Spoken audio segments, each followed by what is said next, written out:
Reveal. Chapter 15. So, is it true the changelings come from a magic-eating bug-tree? Moonbeam asked Mothball as he leaned under the deck rail. Nah, Mothball said, waving himself. Mother just tells us that story to scare our ponies. Then where do they come from? The screwball laughed and put it at her head. You'll find out with your older kid. They've been flying for a while now, with Twilight at the head of the ship. So he cast a spell to bind the brush to the ship, so that way it would pull it along. It seemed to have the heart's trail, as it didn't point out the deck.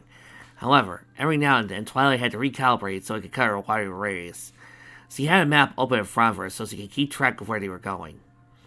Moonbeam had conversing with her uncle and future aunt with great curiosity, asking questions about the hive, how the two of them had met, and when they were getting married. The last question was met with blessings for both parties.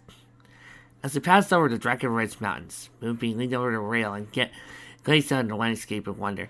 Wow, she sighed. I've never seen a girl as teary up from above. Love you. Careful, Mothball warned. Don't lean too far. Suddenly, a gust of wind came over and blew Moonbeam's hat up off her head. My hat! She cried. She reached out her hose to grab it, but all that did was cause her to fall over the rail. Mothball caught her in time, and Screwball used his magic to bring the hat back. Don't worry, I got it, she assured Philly. What did I tell you?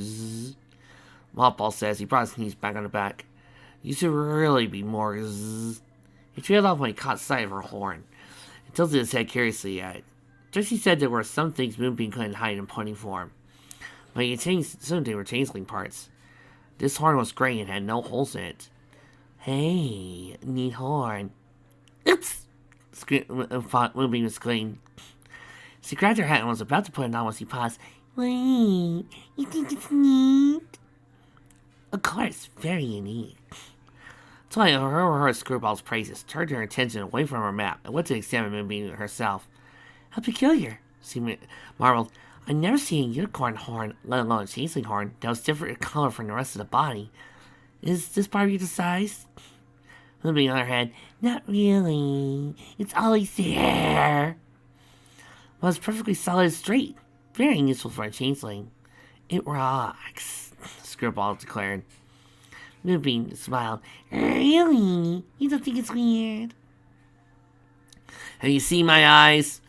Besides, what makes you think makes you weird makes you so special? This filled Philly with great confidence and made up her mind on something she'd been thinking about all day. Well, you think this is cool? Wait until you see this. She sat down and tried to pry her hose off with magic, but they were stuck again. She looked up at Screwball. Can you let me a huff? The canine pointed nodding and moves popped right off. Twilight gasped in amazement. Are those hooves cloven? That's not all. Get a load of this. As she began to slide off her pants, her mother was coming up the stairs.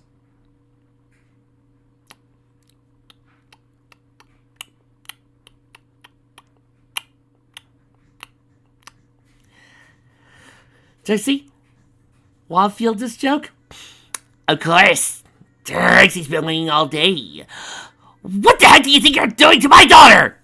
We're pulling down our pants. Pedos!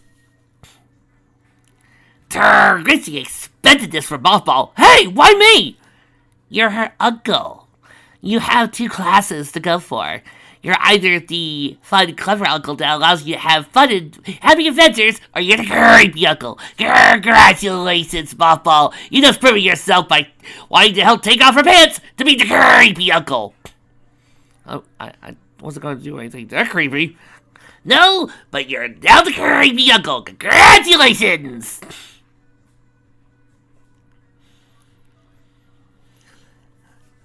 Trixie grasped when she saw her daughter stripping down. Pervs. Already more than half hour disguise. Moonbeam, stop! Startled, Philly looked up and accidentally tore her pants off the rear. Her tough tail flickered out for everyone to see. This was the most surprising discovery for the adults, who all gasped. Trixie moved quickly in front of her daughter, trying to block her from view. Don't look, you pervs!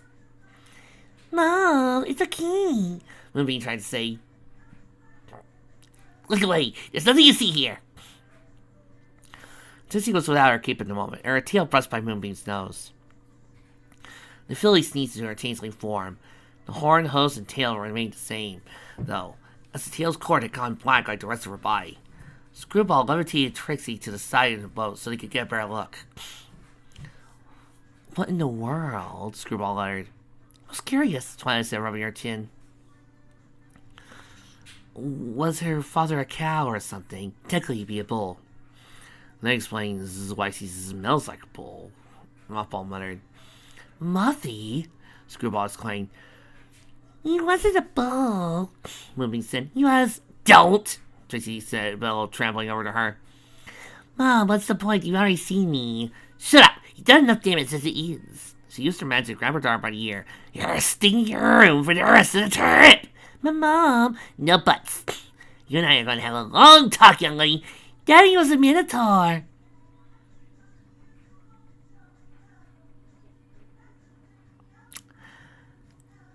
Why not? We've done every other joke. Just think excellent. Just remember, folks, we are not responsible for this song gag.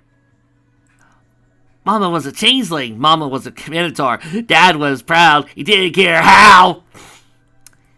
Oh, if people wonder why we don't do collabs, I know, we're just too nuts. Well, that's one I've never heard before. Trixie blinked. That doesn't weird you out. Girl, I'm half the conquest. I'm getting married to a changeling. My best friend's half dragon. My other best friends prefers mares to stallions. Don't see that being weird. Unconventional romances aren't exactly new to us. Again, considering the number of mares in Equestria. See? Trixie looked at everyone and decided to defeat. There's no point in hiding now. Yes, Moonbeam's father was a minotaur. Screwball tapped her chin. By any chance, was this minotaur named Iron Will? Trixie looked up in shock. Yes, how did he know? Just a hunch. He helped my mom become more assertive. He was this big tough guy, kind of show-offish, always referring to himself in the third person. Yeah, I could sort of see it. I can't! This is beyond absurd. I almost prefer T-Rex. I told you that you'd be okay with it. Moonbeam exclaimed as she stretched out her house. Now I don't have to wear those stupid pants and boots anymore. Still like the hat, though. I hear ya.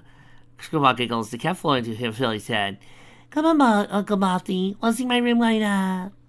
She grabbed the hoop before he could reply. Trixie looked on in bewilderment. So, what was it like sleeping with a minotaur? The Tricorn scowled. I am not answering that! Oh, come on. We're future sissies along. We're supposed to share embarrassing stories.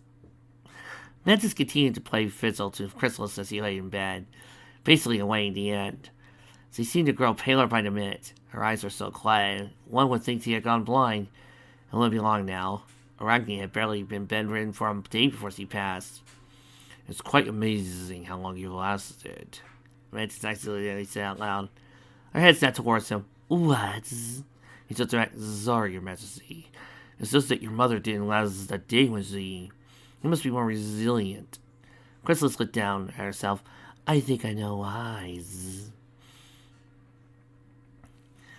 She gestured for leaning closer. My heart. Oh, I was kind of hoping this was all a trick by you, so that way you could get Discord, get revenge, and kill him. But no. Stop being the intelligent Chrysalis I know and love.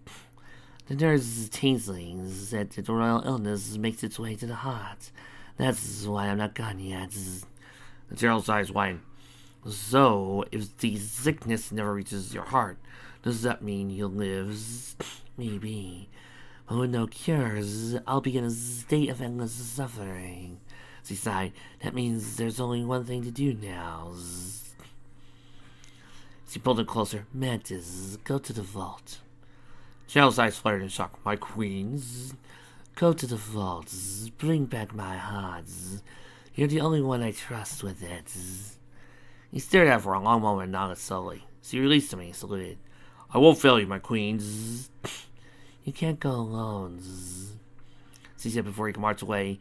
Take Akari's and Bombus with you.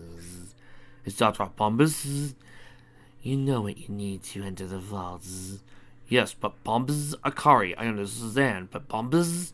Please, see underground. He's been trying to cheer me up all day.